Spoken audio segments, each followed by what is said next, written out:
आफताब ने श्रद्धा का कत्ल गुस्से में अचानक नहीं किया था। आफताब ने श्रद्धा का कत्ल पूरी प्लानिंग के साथ किया था। आफताब ने कत्ल की प्लानिंग मई में ही कर ली थी। प्लानिंग के तहत आफताब को मुंबई छोड़ना था। आफताब को श्रद्धा का कत्ल हिमाचल में ही करना था, मगर ऐन वक्त पर उसने इरादा बदल दिया।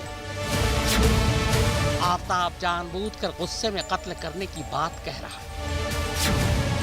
ऐसा कहकर वो कानूनी फायदा लेना चाहता है। पुलिस को भी आफताब के बयान पर यकीन नहीं है। आफताब के खिलाफ 120B यानी साजिश का मामला भी दर्ज हो सकता है।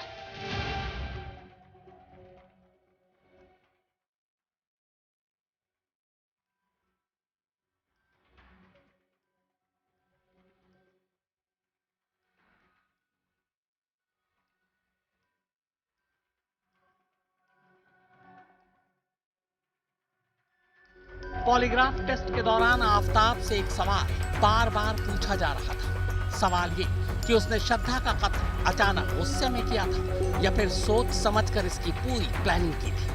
दिल्ली पुलिस सूत्रों की माने तो इस सवाल पर आफताब लगातार झूठ बोल रहा है और यहीं से पुलिस को लगभग ये यकीन हो चला है कि आफताब ने श्रद्धा को अचानक गुस्से में नहीं मारा, बल्कि वो श्रद्धा के कत्ल की साजिश लंबे वक्त से बुन रहा था। यह साजिश उसने तब से बुननी शुरू कर दी थी जब उसे यकीन हो चला था कि एक रोज श्रद्धा उसे छोड़कर चली जाएगी।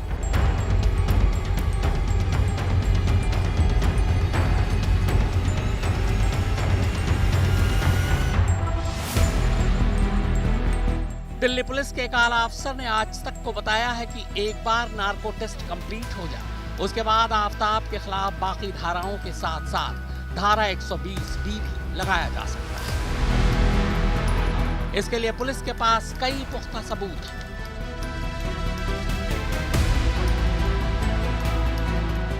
इस साल 3 मई को ईद थी। श्रद्धा को ट्रैवल का बेहद शौक। आफताब ने ईद से पहले ही श्रद्धा से वादा किया था कि वो ईद के बाद उसे घुमाने हिमाचल प्रदेश की वादियों में ले जाएगा। ईद के बाद दोनों मुंबई से हिमाचल रवाना भी हो जाते हैं। दरअसल आफताब का इरादा हिमाचल में श्रद्धा को ठिकाने लगाने का था। हिमाचल प्रदेश से श्रद्धा को वापस मुंबई लौटना था। दिल्ली आने का कोई प्लान था ही नहीं, न श्रद्धा का न आफताब का। मगर हिमाचल में रहने के दौरान आफताब को ऐसा एक भी मौका नहीं मिला कि वो श्रद्धा को ठिकाने लगा सके। पर वो ठान चुका था कि बिना श्रद्धा को ठिकाने लगाए वो हिमाचल छोड़ेगा भी नहीं। आफताब और श्रद्धा हिमाचल के तोश में इसी होटल में रुके थे।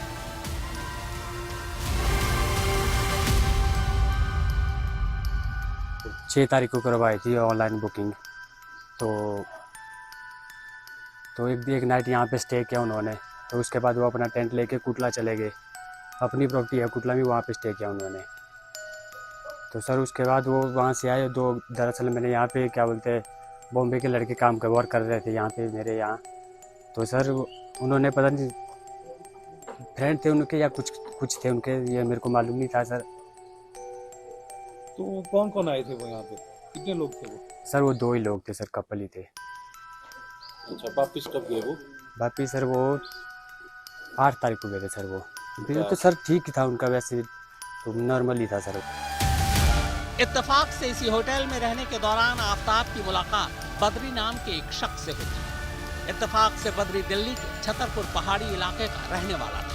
आफताब और बद्री में जल्द ही दोस्ती हो जाती है। बातचीत के दौरान आफताब बद्री से छतरपुर इलाके के बारे में पूरी जानकारी लेता है।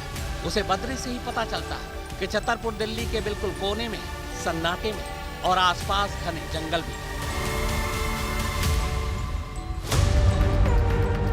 इधर हिमाचल में आफताब को मौका मिल नहीं रहा था।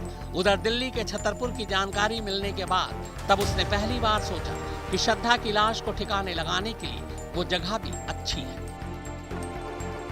हालांकि श्रद्धा हिमाचल से मुंबई वापस लौटना चाहती थी, लेकिन आफताब ने उसे हिमाचल की बजाय दिल्ली से मुंबई लौटने का आइडिया दिया। श्रद्धा तैयार हो गई। इसी के बाद दोनों 8 मई को दिल्ली पहुंचे।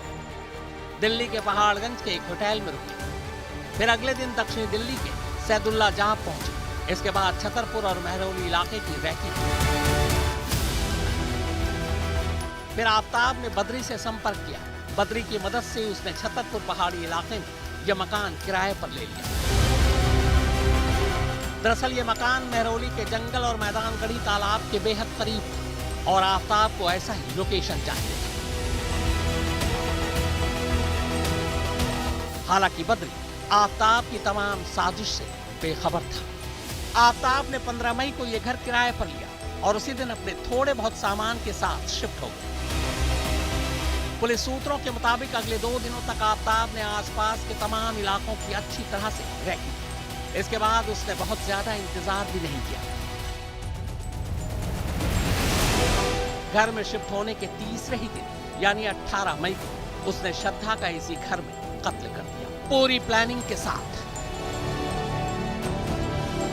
दिल्ली पुलिस सूत्रों के मुताबिक आफ्ताब श्रद्धा का कत्ल मुंबई में इसलिए नहीं करना चाहता था क्योंकि वहां उसे पकड़े जाने का डर था। श्रद्धा के दोस्तों की एक लंबी लिस्ट है। वो अपने दोस्तों से हर रोज संपर्क में रहा करती थी। मुंबई में श्रद्धा के कत्ल के बाद उसकी लाश को ठिकाने लगाना वहां मुश्किल भी था।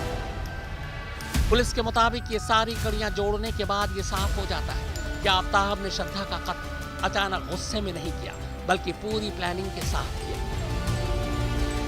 इस बात को साबित करने के लिए पुलिस के पास श्रद्धा के कंप्लेन की वो कॉपी भी है जो उसने 23 नवंबर 2020 को वसई के तुलिंज थाने में दी थी। इस कंप्लेन में श्रद्धा ने 2 साल पहले ही लिख दिया था कि आफ्ताब उसे गला घोंट कर मारेगा, लाश के टुकड़े करेगा और टुकड़ों को फेंक देगा। 18 मई 2022 को दिल्ली में आफ्ताब ने ठीक ऐसा ही किया। श्रद्धा की बातों को सच कर दिखाया।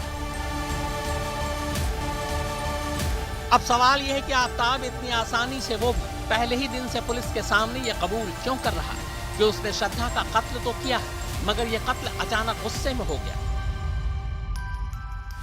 तो दिल्ली पुलिस सूत्रों के मुताबिक आफ्ताब बेहद चालाक है। उसे कानून की पूरी जानकारी है। वो ये बात अच्छी तरह जानता है कि अचानक गुस्से में हुए कत्ल और प्लान के तहत किए गए कत्ल में बड़ा फर्क होता है। बिना प्लान के अचानक गुस्से में होने वाले कत्ल के लिए अमूमन कम सजा मिलती है। कम से कम फांसी या उम्र कैद तो कतई नहीं मिलती। लेकिन अगर ये साबित हो जाए कि कत्ल पूरी साजिश के तहत की गई तो फिर कातिल को अधिकतम सजा यानी सजाए मौत या फिर उम्र कैद मिलनी पक्की है। इसीलिए दिल्ली पुलिस के सामने ये चुनौती भी है कि वो आफ्ताब की साजिश की हर छोटी बड़ी कड़ियों को जोड़कर ये साबित करे कि श्रद्धा का कत्ल अचानक नहीं बल्कि पूरी साजिश बुनने के बाद ही आफ्ताब ने किया।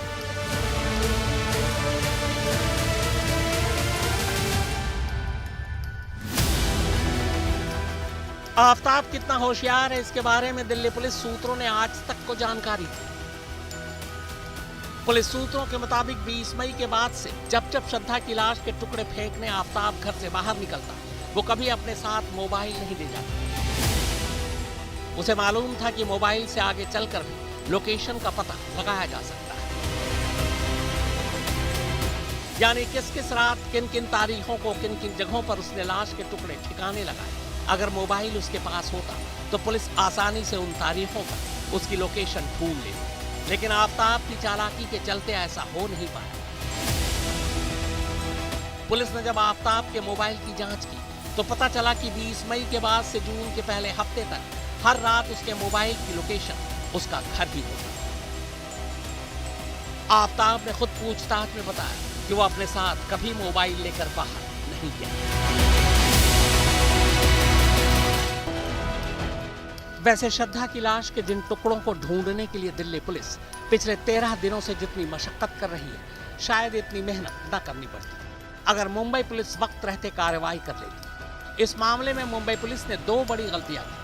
पहली गलती ये कि जब 23 नवंबर 2020 को श्रद्धा ने वसई के तिलुंज पुलिस स्टेशन में आफ्ताब के खिलाफ रिपोर्ट लिखाई थी तब उसकी शिकायत पर वक्त रहते कार्रवाई नहीं की गई।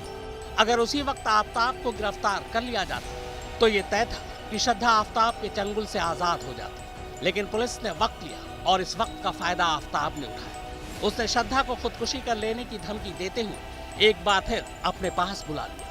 तब महाराष्ट्र में महाविकास अघाड़ी की सरकार थी। नेता मौका चूकते नहीं सो इस पर राजनीति भी शुरू हो गई और तब की सरकार पर उंगलियां भी उठ गई। पत्र मेरे पास भी आया है, मैंने उसको देखा है, बहुत सीरियस पत्र है। उसके ऊपर क्यों कार्रवाई नहीं हुई, इसकी जांच हमको करनी पड़ेगी। मैं किसी पर दोषारोपण नहीं करना चाहता, लेकिन इस प्रकार के पत्रों पर कार्रवाई अगर नहीं हुई तो ऐसी घटनाएं होती है, इसलिए ज़रूर उसकी जांच की जाएगी। क्या आपको लग रहा है जान बच सकती थी यदि कार्रवाई कर ली तो? जी बिल्कुल, ऐसा है, कार्रवाई होती तो शायद जान बच भी जाती। श्रद्धा ने चिट्ठी लिखकर स्वयं कहा था उसकी जान को खतरा है, उसकी जान चली जा सकती है। चिट्ठी लिखने के बाद भी उस समय उद्धव सरकार थी, उनकी सरकार ने कार्रवाई क्यों नहीं की? यदि वे वसूली खेल में लिप्त नहीं होते और तुष्टीकरण की राजनीति नहीं करते तो श्रद्धा की जान बच सकती थी। श्रद्धा की मौत का कारण उद्धव सरकार की घिनौनी तुष्टीकरण की राजनीति है। यदि वे कार्रवाई करते तो शायद श्रद्धा की जान बच सकती। मुंबई पुलिस ने दूसरी गलती सितंबर 2022 में की। श्रद्धा के पिता ने तब थाने में श्रद्धा की गुमशुदगी की रिपोर्ट लिखाई थी। ये तक लिखाया था कि श्रद्धा आफ्ताब के साथ दिल्ली में है, लेकिन मई के बाद से उससे संपर्क नहीं हो पा रहा। लेकिन मुंबई से दिल्ली पुलिस तक पहुंचते पहुंचते मुंबई पुलिस ने पूरे 2 महीने लगा दिए। अगर सितंबर में ही दिल्ली पुलिस से संपर्क कर लिया गया होता तो बहुत मुमकिन है कि श्रद्धा की लाश के टुकड़ों के सबूत कहीं आसानी से मिल जाते। लेकिन दिल्ली पुलिस तक ये मामला 9 नवंबर को पहुंचा। दिल्ली पुलिस ने फौरी कार्रवाई भी की और 11 नवंबर को आफ्ताब को गिरफ्तार कर केस खोल दिया।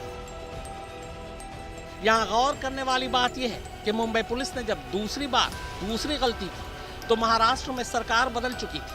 अब वहां बीजेपी और शिवसेना शिंदे गुट की सरकार आ चुकी थी, यानी महाराष्ट्र की दोनों सरकारों ने गलतियां की।